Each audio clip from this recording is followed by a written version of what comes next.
Oui, faut pas trop... Voilà, c'est bien. Ça ne me gêne pas, moi. Pardonnez-moi. Eh bien, si vous voulez, nous allons faire 2 lectures de la Bible pour revenir à un sujet qui va certainement nous interpeller, peut-être, je le crois, je le souhaite du fond du cœur, de toute façon, hein, pour que nous puissions réfléchir un peu en cette année qui démarre par rapport à notre foi, je dirais notre progrès dans la foi, sans venir éventuellement donner autre chose que les conseils de la Bible. Je m'en resterai donc à ce que la Bible nous dit pour nous ce matin. C'est dans 1 Corinthiens, chapitre 11, s'il vous plaît. Chapitre 13, pardonnez-moi, et c'est le verset 11 que nous lirons. 1 Corinthiens, chapitre 13, et le verset 11 sera notre introduction. Réfléchissons à ce que l'apôtre nous rappelle. Il se met en cause dans son expression de foi et il nous met en cause aussi dans cette matinée. Lorsque j'étais enfant, je parlais. Je m'excuse de dire, mais je pensais, parce qu'il y a des petits mots intermédiaires. Je raisonnais comme un enfant. Il est logique qu'il en soit ainsi. Lorsque j'étais un enfant, je parlais, je pensais et je raisonnais comme un enfant. Et quelque chose est intervenu dans sa vie lorsque je suis devenu un homme, un changement de situation, un état différent, de l'enfantillage passé à la maturité, passé au statut d'homme, au statut de femme, dans le sens de, comme nous le verrons ensemble, comme le dit d'ailleurs la Bible ici, c'est important, je suis devenu un homme, j'ai fait disparaître ce qui était enfant. C'est une décision aussi, c'est la grâce du Seigneur, c'est entendu. Mais il y a aussi notre vouloir, notre désir, il y a aussi notre engagement. L'apôtre Paul dit, j'ai fait disparaître, il le souhaitait, passer de la maturité d'un enfant à l'homme, de la réflexion qui change la vie d'un homme et qui lui permet le progrès. C'est pour cela que l'apôtre a écrit en disant que vos progrès soient évidents. Il n'appartient pas de fouiller votre vie, la mienne me suffit largement. Mais nous sommes des enfants de Dieu. Qu'on soit dans une église de Rome, de Manouche, de Suntil, voyageurs de Gitans, on est des enfants. On est chez nous ici. On est dans la maison de Dieu ici. On est des chrétiens, nous. Il n'y a plus de différence. Dieu a renversé tous les murs, là. Et maintenant, nous formons un dans la foi. Et nous avons le même but à atteindre. Nous avons la même espérance. Nous avons le même Sauveur. Nous avons la même parole de Dieu qui donne les mêmes conseils. L'expression de vie est peut-être un peu différente encore sur la terre, parce que nous sommes sur la terre encore. Dans le ciel, tout ça disparaîtra. Hein? Je vais vous parler de la maturité ce matin des chrétiens. Ma maturité est la vôtre. Quel progrès avons-nous fait dans le Seigneur? Et la Bible nous donne un enseignement à ce sujet. J'aimerais, avant de commencer le texte, que nous lisions encore un autre verset, s'il vous plaît. Il se trouvera dans l'Épître aux Hébreux, au chapitre 5, s'il vous plaît, et au verset 13. On lit le verset 13 et 14. Hébreux, chapitre 5, versets 13 et 14. Écoutez le mot de l'apôtre. Quiconque est au lait, il n'a pas l'expérience de la parole, car il naît un enfant, il reste un enfant. Alors que la nourriture solide, elle appartient aux hommes faits, à ceux qui savent discerner, dit le texte qui termine, ce qui est bien et ce qui est mal. Ce qu'un enfant ne peut pas encore faire. Alors qu'un homme mûr, il peut discerner le bien du mal. Il peut dire ça, j'en veux pas, c'est pas bon, c'est pas bien, ça va me nuire. Alors que ça m'intéresse, ça va m'aider, ça va me faire grandir, ça va me faire développer. La maturité d'un homme, on en arrive là. Alors qu'un enfant, il reste dans son innocence. Et que Dieu soit béni pour l'enfant, parce que nous avons tous passé par ce chemin-là. Peut-être y a-t-il des nouveaux parmi nous qui sont encore dans cet état de l'enfantillage. Eh bien, ce sont des enfants de Dieu. Nous sommes tous pères et mères ici. Nous avons père et grand-père. Nous avons des enfants de haute maturité, d'âge respectable. Et nous avons peut-être encore des petits-enfants, enfin des arrière-enfants, des petits bébés. On ne peut pas réclamer la même chose à l'un ou à l'autre. Eh bien, Dieu agit comme ça à l'égard de chacun de nous. Et c'est ce qu'il peut te demander à toi. Et c'est ce qu'il peut demander à elle. Il connaît la maturité du chrétien. Jamais le maître ne mettra un fardeau sur un dos qui ne peut pas être porté. Il est sage, le maître.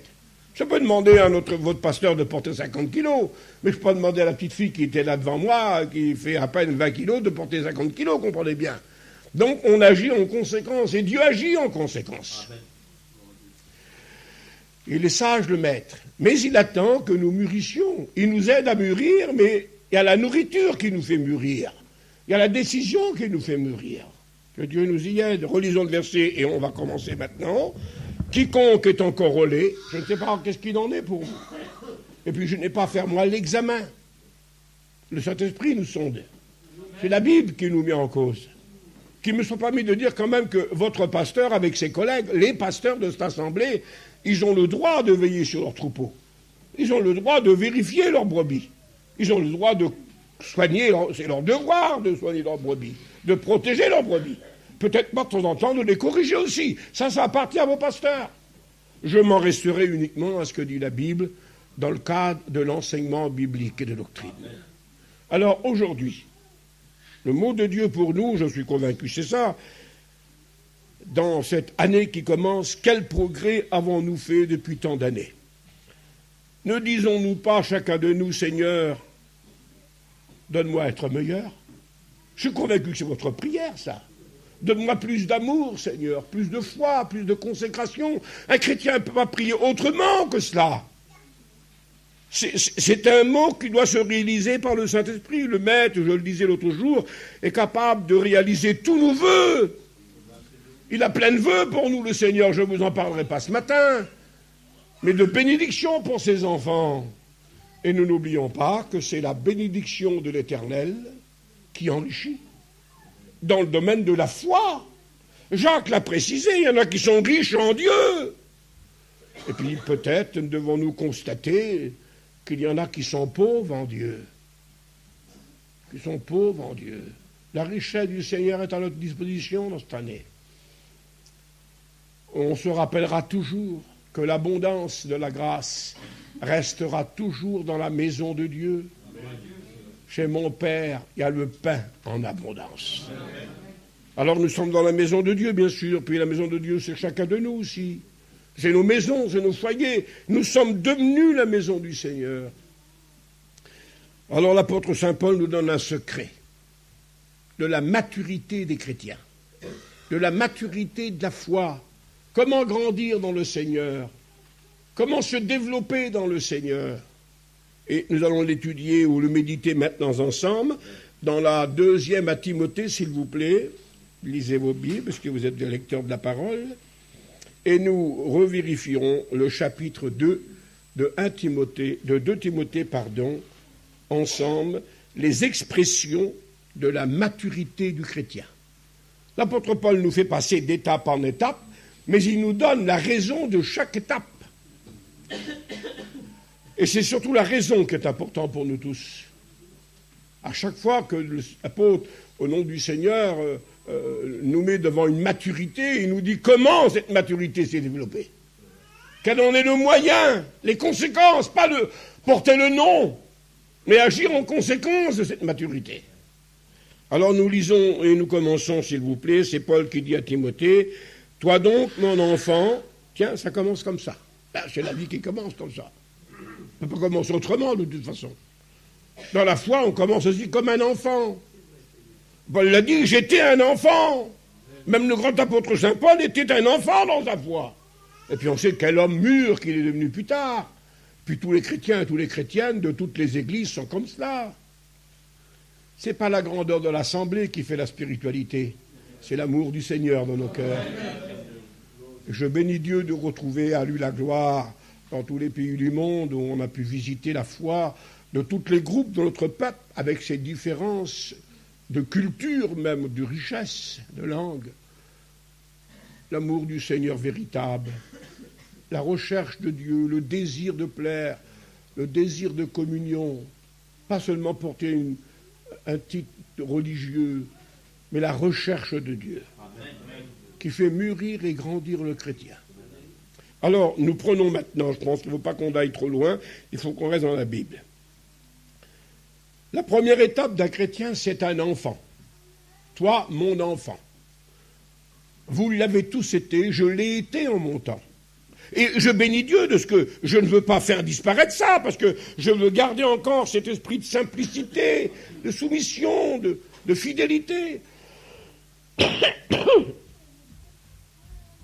C'est la Bible qui dit, pour la malice, restez des enfants. Même si ça fait 50 ans que vous êtes convertis. Mais devant la malice, devant les astuces du diable, gardez cette simplicité, cette soumission, cette pureté du cœur. Pour la malice, restez des enfants.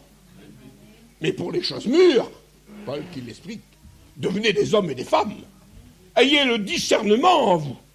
Donc nous conjuguons dans notre vie la première étape qui, elle, ne se terminera jamais, continuera, mais elle va progresser, mais le cœur d'enfant doit toujours rester dans notre vie. Que Jésus nous permette de garder notre cœur d'enfant. On ne peut pas remplacer ça. Et puis l'apôtre Paul donne le secret du bonheur de l'enfant de Dieu.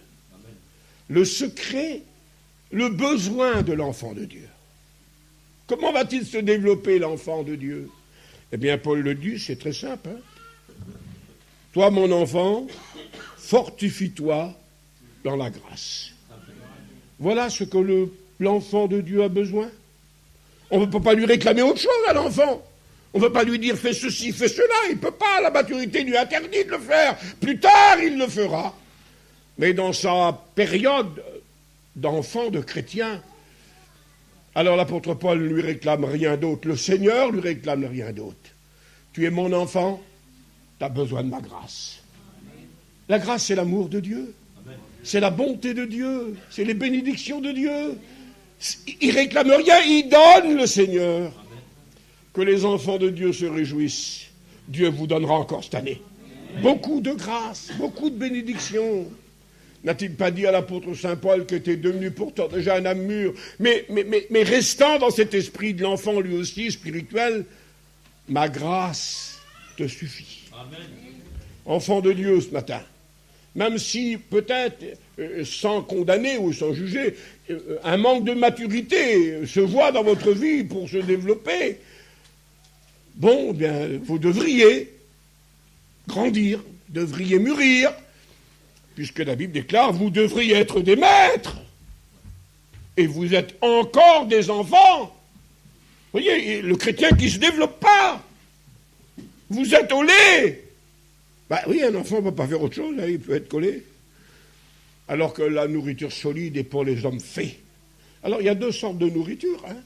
Il y a le lait pour les enfants immatures, et la nourriture solide pour les hommes et les femmes faits. Ceux qui ont un discernement, une compréhension spirituelle, pas intellectuelle. Il ne nous est pas interdit de l'être de toute façon. Il ne nous est pas interdit de connaître la parole, d'avoir un langage adéquat.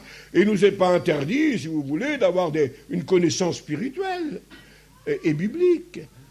Mais surtout, la vraie connaissance. Jésus l'a résumé dans l'évangile de Jean, chapitre 17, glorieusement en disant « La vie éternelle, c'est l'essentiel de votre foi. C'est le résumé de ma foi et de votre foi. La vie éternelle, c'est quoi? C'est qu'ils te connaissent, toi, le seul vrai Dieu, et celui que tu as envoyé, Jésus-Christ. » Cette connaissance spirituelle, divine du Père et du Fils, cette intimité de la connaissance, elle peut être donnée aussi aux enfants. Un enfant ne sait pas encore parler, et pourtant il connaît sa mère intimement. À peine est-il au monde qu'il sait déjà tout. Un sentiment se relie. Les mamans savent ça, les pères aussi. Un petit enfant, il connaît l'amour de son père et de sa mère, et il en a besoin. Alors je laisse pour moi, dans cette année 2014, ce message. Il y a bien des années que je marche avec le Christ comme plein parmi vous, mais je veux garder mon cœur d'enfant. J'ai besoin de l'intimité de mon Père dans le ciel. Je veux garder ce cœur simple d'enfant pour rester toujours humble à ses pieds. C'est important. Confiant à ses pieds. Et mon élément d'enfant de Dieu, c'est rien d'autre que la grâce. Tu es un enfant, ma grâce te suffit. Et bien sûr, elle nous appartient aussi à nous, qui peut-être avons mûri certainement, et ne sont plus des enfants depuis bien longtemps. On est passé à la stature de la maturité, mais on garde son cœur d'enfant. À 100 ans, il faut encore l'avoir. Alléluia. Que Dieu vous bénisse. Ayez une grande barbe blanche et restez des enfants. Alléluia. Ayez des cheveux blancs, mes sœurs, et restez des enfants. Alléluia. Faisons le plus grand travail pour Jésus, restons des enfants. Soyons zélés, restons des enfants. Un cœur d'enfant. Jésus le résume, bien sûr, c'est la foi du chrétien encore ça. Mais on peut assimiler à cette parole de Jésus de Matthieu 5,8, heureux ceux qui ont le cœur pur comme un enfant. Sont ceux-là qui verront Dieu. Lorsque le sang du Seigneur nous a purifiés, gardons cette sainteté de vie. Le salut consiste à avoir été rendu saint par le Seigneur. Saint. À partir du moment où la foi est intervenue, l'acceptation de la grâce est intervenue, nous sommes sauvés. Est-ce que, pardonnez-moi si non, ne vous gênez pas. Répondez comme votre pasteur vous poserait la question. Vous êtes sauvés? Oui. Alors vous êtes des saints, parce que dans le ciel, personne ne va y aller s'il n'est pas saint. Ah oui. Personne ne peut aller s'il n'est pas saint, parce que rien d'impur ne rentre. Pourtant vous dites, mais frère Jimmy, j'ai encore mes inconvénients, moi. Ah oui, mais ça, ce sont les inconvénients du corps. Ce qui a été rendu saint en vous, ce n'est pas votre corps, c'est votre âme et votre esprit qui a été rendu saint. Et c'est elle qui va être au ciel. Votre corps et le mien ne va pas au ciel, la chair et le sang ne vont pas au royaume de Dieu. Mais dans cette âme sainte et ce corps saint rendu pur, que celui qui est saint, il est saint. C'est un état, c'est un engagement avec le Seigneur. Alors qu'est-ce qu'il faut qu'il fasse? Eh bien, qu'il se sanctifie encore. Mais où? Mon cœur est saint et mon âme. Dans ton corps, Jimmy. Parce que lui a besoin de sanctification. Et c'est le corps qui se sanctifie. Je traite durement mon corps, écrivait l'apôtre Paul.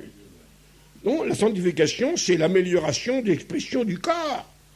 Tandis que l'âme est rendue sainte, sinon vous n'êtes pas sauvés. Gardons ce cœur d'enfant de sainteté. Et puis progressons dans la maturité de la foi par la sanctification. La sanctification fait partie de la maturité de la foi des chrétiens et des chrétiennes. Alors voilà le premier point, j'arrête là. Mon enfant, certains parmi nous peut-être, c'était encore à l'enfantillage de la foi, au début de la foi, les derniers parmi nous peut-être. Et puis nous tous restons aussi dans ce cœur spirituel d'enfant. Nous avons besoin d'une plus grande vérité, la grande vérité de l'enfant, ma grâce. Mais fortifie-toi. Il faut que l'enfant prenne des forces. Il faut qu'il se fortifie. Il faut qu'il s'agrandisse. Il faut qu'il s'améliore. Un enfant ne peut pas rester chétif, c'est pas possible. Il faut qu'il se fortifie, sinon il y a une anomalie dans sa vie. Alors chrétiens, fortifiez-vous. Fortifions-nous dans la grâce. Amen. Quelle force la grâce. Quelle puissance la grâce. Quel dynamisme la grâce de Dieu. Elle restera une source de salut pour tous les hommes. C'est la première note, l'enfant et la grâce. La deuxième note, on devient mûr et d'un seul coup, on passe à une maturité merveilleuse et glorieuse. Et l'apôtre confirme. Ce que tu as entendu de moi, confie-le à des hommes fidèles. Et maintenant, d'un enfant de la grâce, le chrétien, la chrétienne, est devenu un homme, une femme fidèle. Pas seulement un homme, une femme qui a mûri, quelqu'un qui a pris de l'expérience, mais c'est cette personnalité de lui, homme et femme, cette maturité, elle se remarque par un mot, sa fidélité. On ne peut pas avoir grandi dans le Seigneur si on n'est pas fidèle. la fidélité est la preuve de la maturité. C'est ce que l'apôtre Paul écrit. Vous comprenez le sens du mot quand même, hein? Des hommes fidèles. Et l'apôtre ajoute encore une autre phrase que nous verrons après. La grâce de l'enfant, la fidélité de l'homme et de la femme, mûrs dans le Seigneur. Amen. Ce que Dieu demande de toi, c'est que tu sois fidèle. Fidèle au Seigneur. C'est important la fidélité. Dieu nous aide à vivre cette vie réelle. N'essayons pas d'égaler ou de surpasser les autres. Quelqu'un qui fait cela, il n'est plus dans cet état spirituel de vouloir dépasser tout le monde. Ne dépassez personne. Dépassez-vous vous-même. C'est ça la fidélité. Et le Seigneur nous y aide. On ne fait pas des comparaisons de spiritualité, nous, dans nos églises. Que Dieu vous protège et que Dieu nous garde. Hommes et femmes, maintenant, que nous sommes devenus dans le Seigneur, nous avons mis de côté le langage des enfants. Un enfant parle comme un enfant. Peut-être éventuellement on le comprend, puis on ne condamne pas. Mais un homme ne peut plus parler comme un enfant. On peut dire, mais quel est ce raisonnement-là? Je parlais comme un enfant, je raisonnais comme un enfant, je pensais comme un enfant. Et puis on ne condamne pas l'enfant. Mais un homme et une femme, on ne peut plus avoir le même raisonnement qu'un enfant. Il faut qu'il y ait des engagements, il faut qu'il y ait des raisonnements, il faut qu'il y ait un langage. N'est-ce pas la femme qui a dit sur l'apôtre Pierre, ton langage te fait reconnaître? Et c'est vrai que voilà aussi un signe de reconnaissance. Le langage de l'enfant et de l'homme mûr, il est tellement différent, Seigneur. Là, il est décousu, incompréhensible, tout ce qu'on voudra, alors que là, il est quand même assez cohérent. Mais je vais quand même vous rappeler, je ne sais pas si je vous l'ai dit un jour, mais c'est pas grave que je vous l'ai dit, je vous le dirai encore. Je vous ai dit que tout en étant un homme mûr, une femme mûre, il faut garder son cœur d'enfant en même temps. Il ne faut pas le mettre de côté, celui-là. Hein, il va rester toute la vie, le cœur d'enfant. Amen. Alors conjuguons, c'est l'art de la grâce. C'est le Saint-Esprit qui est capable de mettre en moi l'enfant et l'homme. Selon les besoins qu'il y a. Devant la malice, je suis un enfant. Devant les choses mûres, je suis un homme qui discerne. Un jour, un missionnaire était parti en Afrique, mais les situations financières ne lui permettaient pas de venir avec sa femme et son enfant. Petite fille de 4-5 ans. Et puis, tous les jours, le pasteur en Afrique écrivait une lettre à sa femme, et sa femme répondait, ce qui était normal, avec les mots intelligibles du langage. Et puis un jour, la petite fille de 4 ans, elle a dit « Maman, je veux écrire à papa ». Alors, elle ne savait pas écrire, la petite, là. Et pour qu'elle soit tranquille, la mère a donné un papier, puis un crayon, puis elle a fait ce qu'une fille de 4 ans peut faire. Des ronds, des zigzags, des gribouillages. Imaginez, quoi. Hein. Et lorsque la page a été remplie de ronds, de zigzags et de tout ce que vous voulez, elle a dit « Maman, mets ma lettre dans ta lettre ». Alors la mère ne voulait pas mettre sa lettre dans la lettre. Elle dit « Mon mari va me prendre pour une folle, qu'est-ce qui se passe là ?» Alors elle a eu une idée. En bas de la page, elle a marqué « Chérie, ceci est la lettre de ta fille ». Et elle l'a mis avec sa lettre à elle. Puis en arrivant là-bas en Afrique, le serviteur de Dieu a ouvert la lettre, il a lu la lettre de sa femme, intelligible, avec les mots cohérents, bien sûr. Et puis après, il est tombé sur le mot gribouillé, là. Il dit, mais qu'est-ce qui se passe, là? Qu'est-ce que c'est, ça? Un rond, un zigzag, vous comprenez rien, le monsieur, là. Et d'un seul coup, il a remarqué la signature de sa femme, avec le petit mot, chérie, ceci est la lettre de ta petite fille. Alors il a repris la lettre, il a regardé ce petit rond qui voulait rien dire. Il a compris. Papa, je t'aime. Il a vu le petit zigzag, là. Il a dit, papa, je m'ennuie après toi. Papa, quand est-ce qu'on va se revoir? Et il a lu tous les petits ronds, tous les zigzags, à cause que dessus, papa, la mère avait mis la signature. C'est ta fille. Que me soit permis de vous dire, moi et vous, nos prières sont souvent des ronds et des zigzags. Nous ne savons pas quoi demander qui convient à Dieu, dit l'apôtre Saint Paul. Romains 8, 26. Mais c'est le Saint-Esprit qui met sa signature. Et qui présente cette prière. Et le Seigneur du ciel, il comprend que ces ronds, ces zigzags, c'est votre prière. Pardonnez-moi, il y en a qui savent prier intelligemment, bien sûr. Alors, gardons notre cœur d'enfant, même s'il y a des ronds dedans. Et puis, soyons mûrs dans le Seigneur, en devenant des hommes et des femmes. Mais la maturité se remarque par un mot. Non pas, j'ai 30 ans de vie chrétienne, baptisé. Ah, bon, bah t'es un vieux. Oui, mais ça, c'est un vieux, c'est un vieux. Un homme fidèle, c'est différent d'un vieux. Une femme fidèle, c'est différent. Alors que Dieu fasse que nos jeunes et nos vieux, moi et vous, nous soyons fidèles. C'est l'essentiel de ma foi et c'est l'essentiel de votre foi. Et l'apôtre Paul rajoute, l'homme mûr, la femme mûre, elle est fidèle, des hommes fidèles et des hommes capables. La capacité maintenant. L'engagement du travail, savoir faire quelque chose pour son Dieu, vouloir faire quelque chose pour son Dieu, grandir en travaillant pour le Seigneur. Alors il nous est réclamé dans cette année cette maturité de la foi. De l'enfantillage, nous sommes passés à des hommes et des femmes fidèles. C'est l'essentiel de l'essentiel. Ne mettez jamais le travail avant la fidélité, vous décalerez tout. L'apôtre Saint Paul a mis la fidélité et le travail après. Viens bon et fidèle serviteur. Fidèle serviteur. Mais il était bon en même temps. Il était capable. Il y a la fidélité, puis il y a la capacité.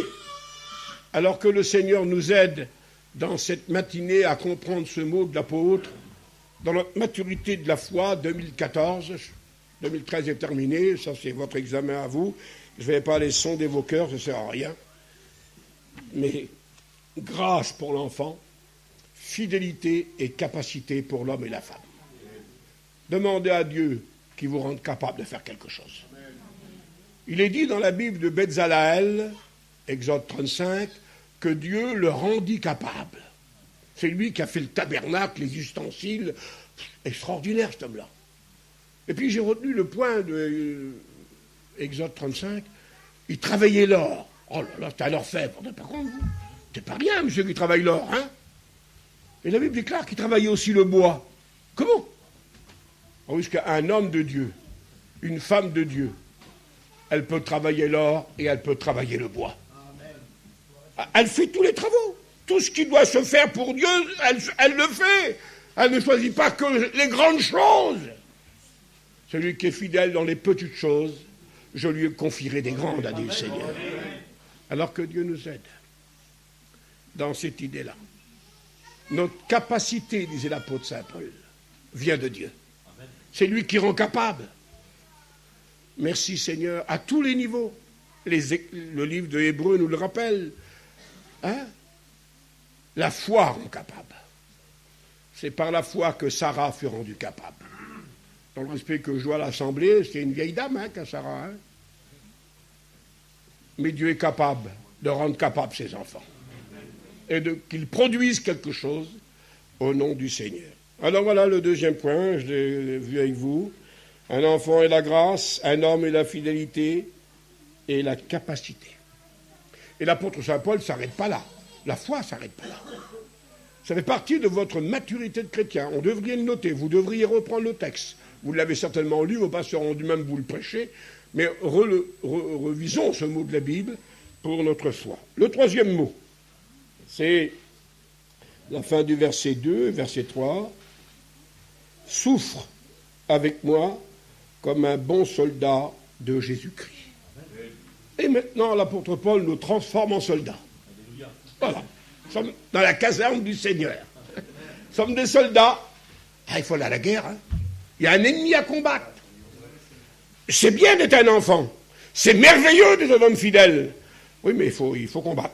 Le combat de la foi. On est des soldats. Vous êtes engagés dans l'armée, mes sœurs. Dans l'armée du Seigneur. Le chef des chefs s'appelle Jésus. L'apôtre Saint Paul déclare c'est le chef suprême. Et nous sommes sous ses ordres.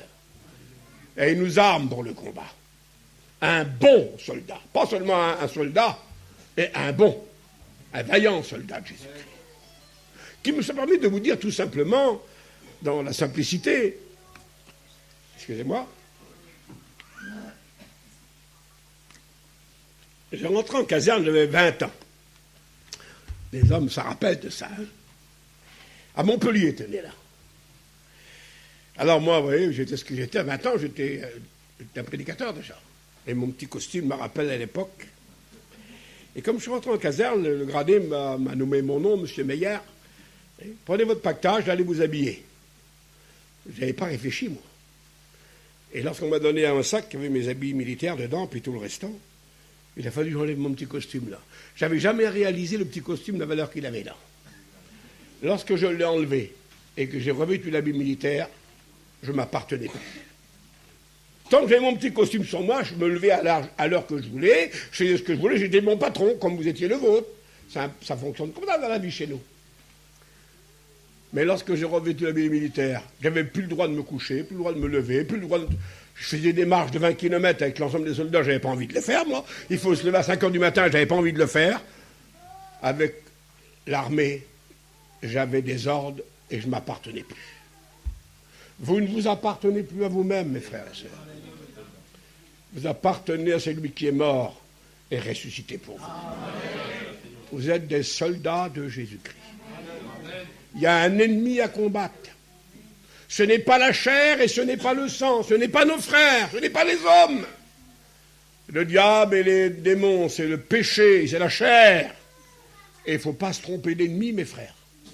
Il y a beaucoup de chrétiens qui se trompent d'ennemis. Au lieu de taper sur le diable, ils tapent sur leurs frères. Que Dieu nous pardonne. Que Dieu nous pardonne. L'apôtre transforme le chrétien dans sa maturité à un soldat. Et l'apôtre Paul donne aux soldats deux réalités.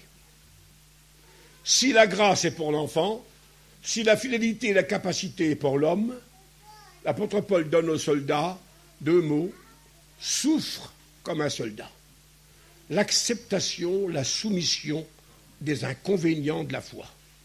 La souffrance, dans l'obéissance. Être chrétien, c'est glorieux, mais il y a aussi à combattre. Il y a la souffrance aussi en même temps. L'apôtre Paul a connu ce combat de la foi, Barodève. Un jour, la femme de Zébédée, la mère de Jean et de Jacques, elle a eu une idée, pardonnez-moi mes sœurs, c'est assez farfelu quand même. Hein. Elle est venue vers Jésus, elle a dit, Seigneur, permets que mes deux garçons, Jacques et Jean, soient assis dans ton royaume, un à droite et l'un à gauche. Quelle demande pour une sœur, hein? Voilà.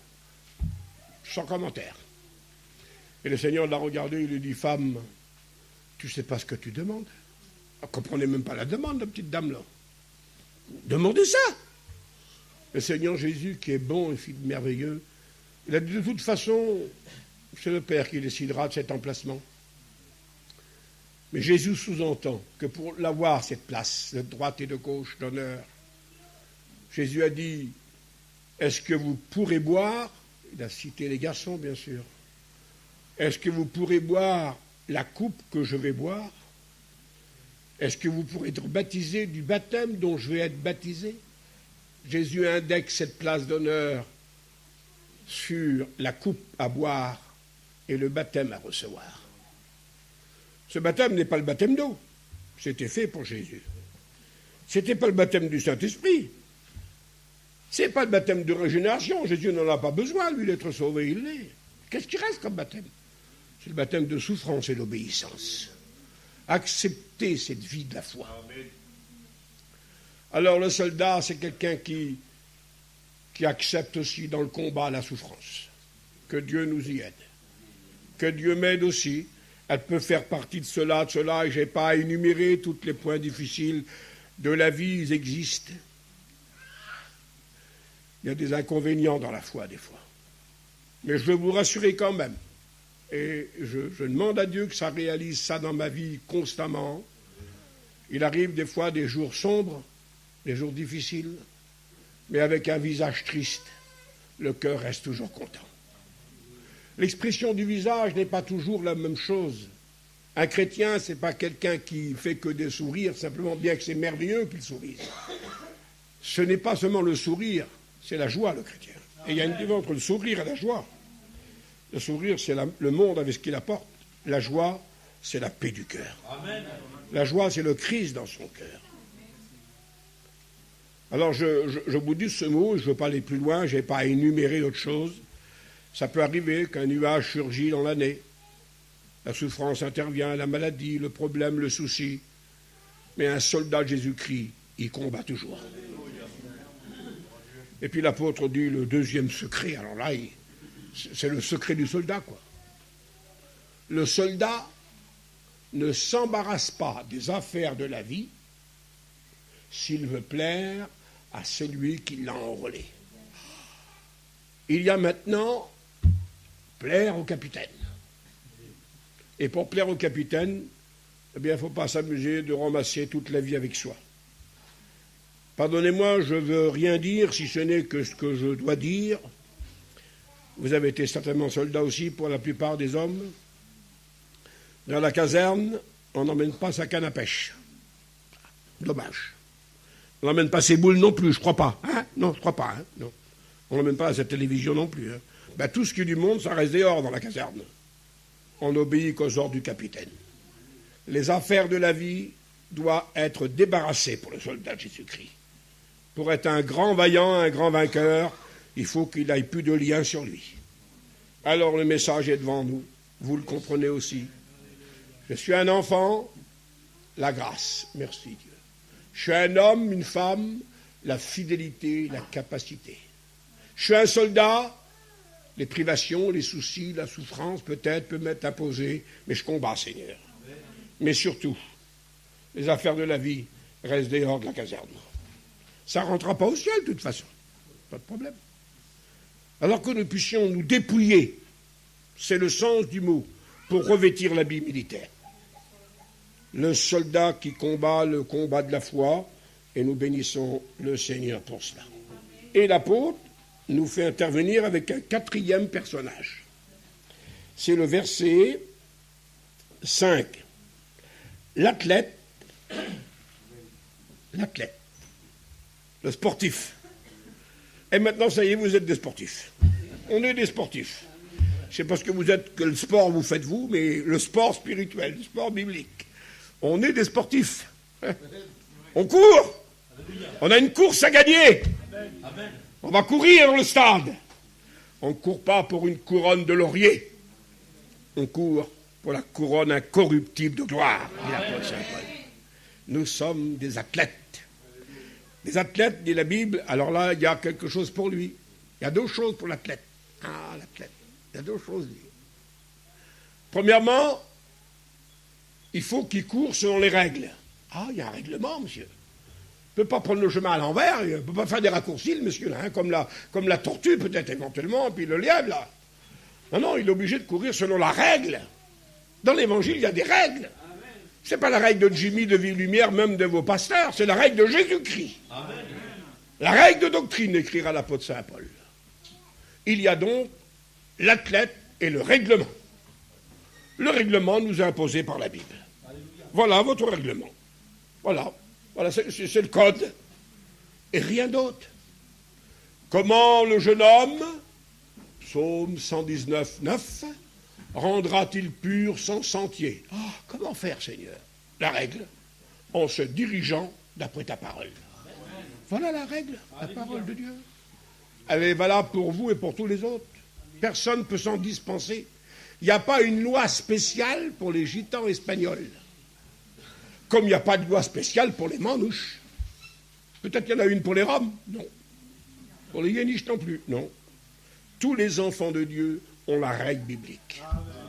Le mode de vie humain, qui n'a rien à voir avec la fidélité, ça, alors là, chacun mange ses haricots comme il le veut, hein. C'est autre chose, ça.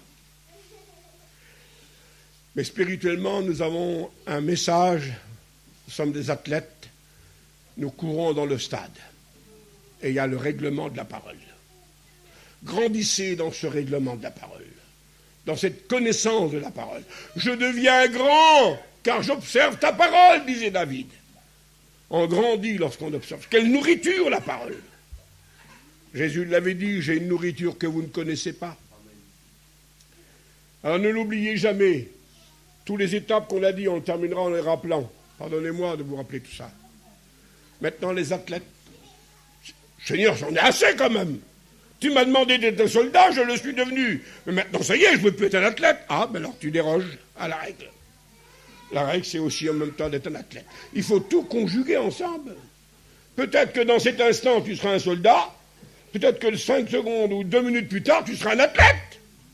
Il faut conjuguer tout. On est un enfant, un homme fidèle, un soldat, un athlète en même temps. Mais vous êtes tout en même temps. Vous êtes des phénomènes. Il n'y a pas de problème. Dans la foi, on est ça. On est tout en même temps, mes frères et sœurs. Selon le besoin qui se présente devant nous. Comprenez ça? Pas de problème. Si vous voyez un stade, vous courez. Si vous voyez un ennemi, vous combattez. Si vous voyez une faute, vous êtes fidèle. Si vous êtes un enfant, vous avez la grâce. Que Dieu vous aide. L'athlète, c'est le règlement. Et puis l'apôtre dit aussi l'athlète, beauté Seigneur. C'est la récompense. Ce sera la couronne, mes frères et sœurs. Il aura une couronne, l'athlète, qui a réglé sa vie sous le règlement de la Bible. Rappelons-nous l'apôtre Saint Paul. J'ai combattu le bon combat, c'est un soldat. J'ai achevé la course, c'est un athlète. Désormais, la couronne m'est réservée. Il conjuguait dans sa vie tout, l'apôtre Paul. Eh bien, que nous aussi, nous puissions être comme cela, mes frères et sœurs. Courons pour la couronne incorruptible de gloire. Vous avez compris, bien sûr. Et nous passons un peu plus loin, s'il vous plaît, dans les quelques mots qui nous restent, en vous en remerciant. Et maintenant, le 5e personnage intervient.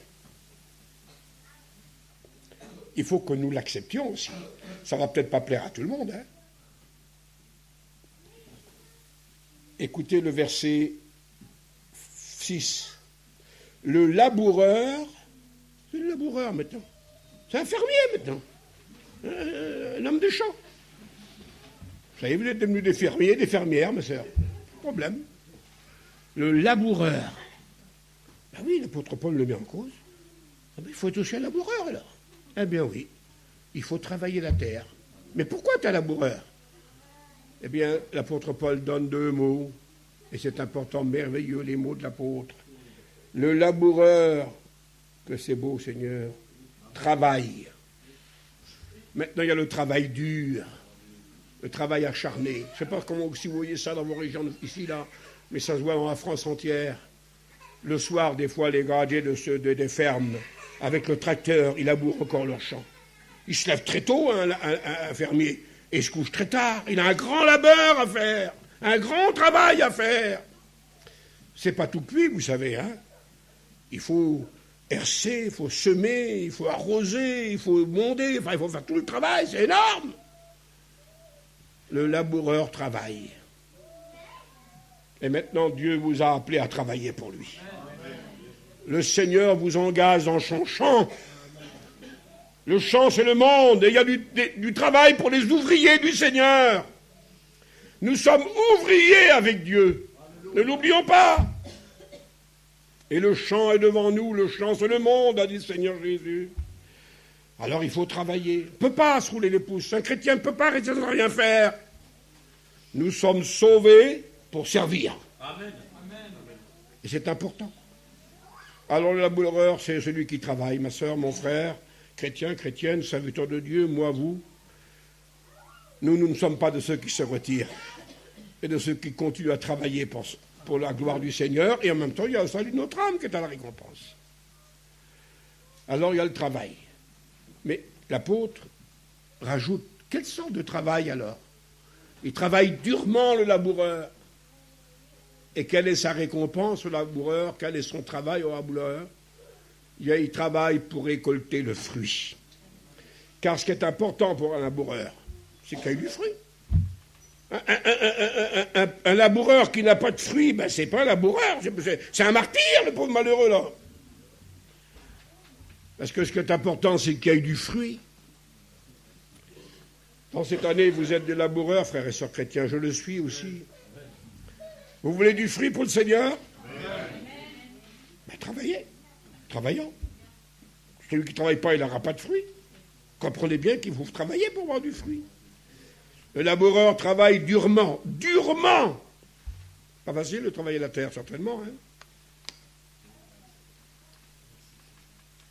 Que Dieu me pardonne. Je ne vous prends pas en exemple. On voit les mains d'un laboureur. Hein. Quel travail qu'il a, le monsieur. Hein. Ça se remarque, le travailleur. On sait qui c'est qui travaille. Le Seigneur connaît ceux qui travaillent pour lui. Ceux qui sont vaillants, zélés, courageux, et qui font quelque chose, selon ce que le maître leur a demandé de faire. Travaillez à votre salut. C'est marqué dans la Bible. Laissons les pasteurs jouer le rôle. Dieu les a appelés à exercer un ministère de serviteurs de Dieu. Alors Dieu leur donnera un rôle et qu'il me soit permis de dire, pour moi comme pour mes collègues ici, les serviteurs de Dieu, ils auront un compte à rendre plus dur que tous les autres. Ils seront jugés plus sévèrement par rapport au travail que Dieu leur a confié. Que Dieu nous aide. Mais les chrétiens aussi ont reçu du Seigneur au moins un talent. Le talent de leur salut. Et ça, il ne faudra pas le mettre en terre, mes frères et sœurs. Il faudra le faire fructifier. Le laboureur travaille durement pour recueillir le fruit. Vous les reconnaîtrez à quoi? Ah, parce qu'ils prient bien. Merci Seigneur. Ah, parce qu'ils chantent bien. Merci Seigneur. Et puis tout le restant, je ne veux pas dire. Ça fait partie de la foi, attention, hein. Il ne faut pas l'oublier, ça. Hein. Mais vous le reconnaîtrez à leurs fruits. Il y a un verset que je lisais cet hiver, et je voulais rajouter, mais ça, c'est une autre chose. C'est Isaïe qui le dit. Que cela devienne réalité pour nous aujourd'hui. Il est dit, la maturité se conçoit lorsque la fleur devient raisin. Elle se transforme. De fleurs, c'est beau déjà. Ça sent bon. Mais c'est pas utile. C'est beau, ça sent bon, mais ça, en général, on ne la mange pas, elle, quoi. Tandis que le raisin, il est beau, il est bon, mais on le mange, il est utile. Soyez pas que beau, soyez bon. Amen. Faites-vous manger, même s'il le faut. Mais que vous deveniez à votre tour le pain que le Seigneur rend pour la vie du monde. Amen. Que Dieu nous y aide lorsque la fleur devient raisin. Alors maintenant, nous sommes des laboureurs. Vous avez compris, hein? Pas la peine que je fasse beaucoup de choses. Et puis, on va aller un peu plus loin. On prend le verset 15 maintenant. Et là, Paul nous appelle cet homme-là. Efforce-toi de te présenter devant Dieu comme un homme éprouvé. Et maintenant, on est un homme qui a fait ses preuves. Il a donné les preuves de sa maturité, les preuves de son combat, les preuves de sa course, les preuves de son travail, le fruit. Quelqu'un qui a prouvé Dieu vivant dans sa vie et qui ne l'a pas affiché sur les murs, mais qui l'a prouvé dans son témoignage. La preuve du chrétien. Un homme éprouvé sur qui on peut compter. Le Seigneur veut compter sur nous en cette année, mes frères et sœurs. Le Seigneur veut compter sur nous. Hein? Rappelez-vous le mot que Dieu a dit à Abraham. Je ne sais pas trop quoi dire, j'ai tellement beau et grand. Abraham, parce que tu as fait cela, Jésus, Dieu précise, parce que tu as fait cela, alors tu seras changé, non plus en Abraham, mais en Abraham, et tu deviendras une source de bénédiction. La terre sera bénie en toi. Mais parce que tu as fait cela, il avait prouvé sa fidélité. Il avait prouvé sa foi. Il avait prouvé son amour. Que le Seigneur nous y aide et que le Seigneur vous y aide. Un homme éprouvé. Ça sera redemandé à chacun de nous, mes frères et mes sœurs, et ne l'oublions pas. Et l'apôtre continue de homme éprouvé et nous transforme maintenant, encore une fois de plus, septièmement, comme un ouvrier. Un ouvrier. Un homme simple, mais qui sent broncher. Du matin jusqu'à la fin de l'après-midi, il fait le travail qui lui est assigné. C'est un ouvrier. C'est pas un patron, monsieur. C'est pas un cadre. C'est un ouvrier, mais il travaille avec fidélité, assiduité à la tâche qui lui a été consignée. Et le mot important pour l'ouvrier, Un ouvrier qui n'a point à rougir. Pas quelqu'un qui va être penaud lorsqu'il se présentera devant le Seigneur et qui sera tout rouge parce qu'il a été trouvé infidèle dans son travail, incorrect dans son action. Soyons des ouvriers sérieux, mes frères et sœurs, sages et sérieux, et qui n'ont point à rougir. Et l'apôtre donne l'élément de l'ouvrier. Un ouvrier qui dispense, qui proclame droitement l'Évangile. Un ouvrier de vérité. Voilà l'ouvrier, la vérité et la diffusion du message. La vérité, retenons tout simplement. Un ouvrier vrai, tout simplement, tout simple, comme ça. Que la vérité, rien d'autre. Pas besoin de faste, ni de tambour, ni de trompette. Que Dieu nous y aide et que Dieu vous y aide à la gloire de son saint nom. Je vois que l'heure passe. J'ai encore 2 mots avant de terminer. Je pense que c'est bien comme cela. Alors, on arrive avec l'avant-dernier mot. L'avant-dernier mot, nous le lisons dans le verset 24, du chapitre 2, bien sûr. Et l'apôtre me met en cause et met mes collègues de serviteurs de Dieu en cause, mais il vous met aussi en cause, frères et sœurs chrétiens. Vous n'êtes pas retirés de la liste.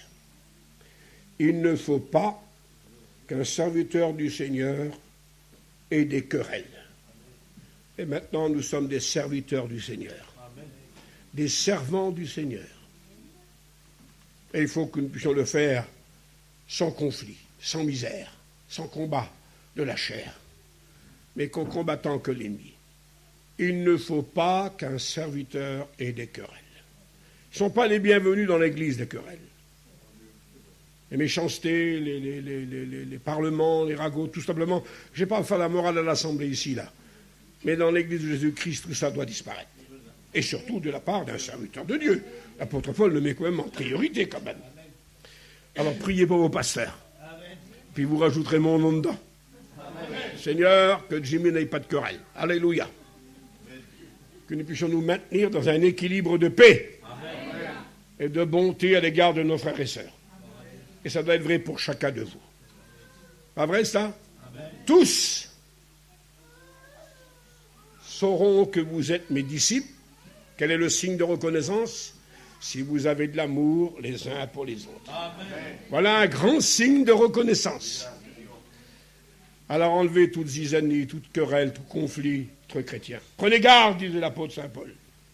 Qu'il me soit permis de vous le dire, sachant que devant Dieu, c'est superflu. Mais Paul l'a dit aux Galates. Pourquoi on ne le dirait pas à l'église de Fréjus? Pourquoi je ne le dirais pas à l'église de Nice, à l'église de Paris? Pourquoi je ne le dirais pas à toutes les églises? Que la Bible dit à toutes les églises de notre mission. Ce n'est pas réservé qu'à vous. Prenez garde. Si vous vous mordez les uns les autres, vous allez vous détruire les uns les autres. Un chrétien ne se mord pas. Un chrétien s'embrasse. C'est un peu différent. Alors que Dieu nous y aide. Que Dieu nous y aide, c'est tout. Ce n'est pas la peine de dire d'autres commentaires. Que Dieu nous y aide. Et puis nous terminons. En vous rappelant, je ferai la liste de rappels. Et nous venons maintenant au verset 20. Et là, ce coup-ci, c'est plus un personnage. Jusqu'à maintenant, c'est que des personnages. Que des personnages. Hein. Il y avait 8 personnages, je les citerai. Et maintenant, c'est là. Dans une grande maison, il n'y a pas que des vases ordinaires. Il y a des vases d'or et il y a des vases d'argent. Si quelqu'un se conserve pur, il sera un vase d'honneur, propre, sanctifié pour son maître, utile pour son maître. Et maintenant, vous êtes des vases, mes frères et sœurs. Quelle beauté. Hein? On est des vases d'honneur. La valeur, l'or et l'argent. Et des vases sanctifiés en plus, attention. Hein? Des vases qui servent à Dieu, qui sont utiles au Seigneur. En général, vous êtes peut-être des antiquaires, certains parmi vous, moi je ne connais rien du tout. Mais en général, lorsqu'on voit un beau vase, il est signé. Il y a le nom du maître dessus. Le nom du maître est caché, il n'est pas visible. Le chrétien, vous savez, ne fait pas voir. Mais son maître est là. Il a le sceau de Dieu sur lui. Nous avons été marqués de son sceau, dit l'apôtre Saint Paul. Le juif l'avait dans la chair, c'était la circoncision. Nous l'avons dans le cœur. Que son nom soit béni. Un vase d'honneur, sanctifié, utile à son maître.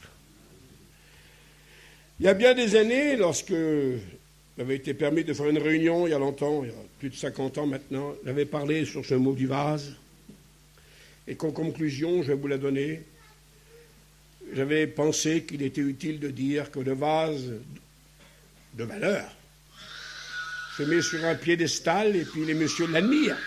Vous connaissez ça peut-être mieux que moi. Hein? Il est beau. Il est beau ce vase-là. Hein? Quelle beauté. Et tout en donnant la gloire, je ne sais pas comment on dit en espagnol, en vantant ou en charavant le vase. En vérité, ce n'est même pas le vase qu'on vante. On dit, il est fort, l'ouvrier qui a fait ce vase. La gloire va à celui qui l'a fait. Tu es le plus beau de tous, que Dieu te bénisse. La gloire ne te revient pas, elle revient à Jésus. Tu es le plus saint, que Dieu te bénisse. Mais la gloire ne te revient pas, elle revient à Jésus. Il est fort, le potier qui a fait ce vase. Il est fort, le potier qui a fait ce vase. Et il vous a fait, mes frères et sœurs. Le monde ici doit dire, il est fort, le Seigneur, parce qu'il a transformé ces hommes. De vases vils, que nous étions tous, dans le respect que je vous dois, nous sommes devenus des vases d'honneur. Des vases sanctifiés, utiles au maître.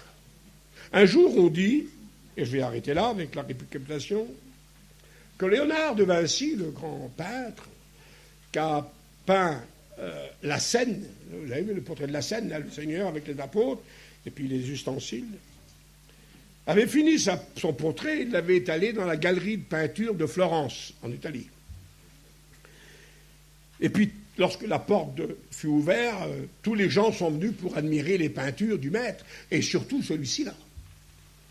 Alors tout le monde s'extasiait devant la peinture qu'il venait de peindre, Léonard. Et tout le monde disait, mais plusieurs fois des gens ont dit, mais rendez-vous compte, le calice, la coupe, quelle beauté, quelle finesse, on dirait qu'un ressort. Et Léonard, qui était un peu plus loin, avait écouté ça avec son collègue, on vantait le calice. Plusieurs personnes vantaient le calice, quoi. Et lorsque la galerie de peinture fut terminée, Léonard a pris son tableau, il l'a mis dans son établi, il a pris un pinceau et il a effacé le calice. Alors son collègue lui a dit, véritablement, mais qu'est-ce que tu fais? Tu détruis, tu massacres ton œuvre. Et Léonard de Vinci a répondu, si j'ai peint la Sainte Seine, ce n'est pas pour qu'on adore le calice, mais qu'on adore mon Sauveur. Amen. Il est beau le calice, mais ce n'est pas vous qu'on va adorer. On va adorer le Sauveur. Amen. Et on va le faire maintenant. Alors on se rappelle, et je termine, nous étions à notre début de foi, il y a quelques-uns qui l'est, un enfant, profite de la grâce. Tu es devenu un homme, une femme, sois fidèle, et Dieu te rend capable. Tu es un soldat, alors il y a le combat de la foi. Et puis il faut se débarrasser des affaires de la vie pour la caserne. Tu es un athlète, il y a le stade, il faut courir, mais il y a une règle. Suive la règle, et tu auras la couronne. Il y a un laboureur, quel travail. Alors il faut le faire durement, parce qu'il y a le fruit qui compte. Et Dieu t'aide, merci Seigneur. Tu es un ouvrier, la vérité doit dominer ta vie. Travailler correctement, droitement, dans la vérité. Nous sommes des serviteurs et des servantes du Seigneur, que les querelles se disparaissent, que l'amour remplace notre foi. Et puis, nous sommes un vase, nous devons glorifier Jésus. Ne vous gênez pas d'avoir de la valeur. Ne vous gênez pas de porter le nom de chrétien et d'avoir le sceau du Christ sur vous. Ne vous gênez pas de vous enrichir en Dieu. Le principal, c'est que vous donniez la gloire au Seigneur. Il y a des pots de terre qui se prennent pour des vases. Ils se glorifient. Et puis il y a des vases en or qui restent simples. Alors que d'être un pot de terre orgueilleux, soyez un vase en or simple. Et vous pouvez être un vase en or simple. Rends grâce au Seigneur. Merci Seigneur, que ton nom soit béni ce matin pour la parole de Dieu qui toujours nous enrichit et m'enrichit. Et pour tes enfants qui sont là, et pour chacun de nous. Donne-moi, mon Dieu, à suivre tous ces conseils précieux de l'apôtre.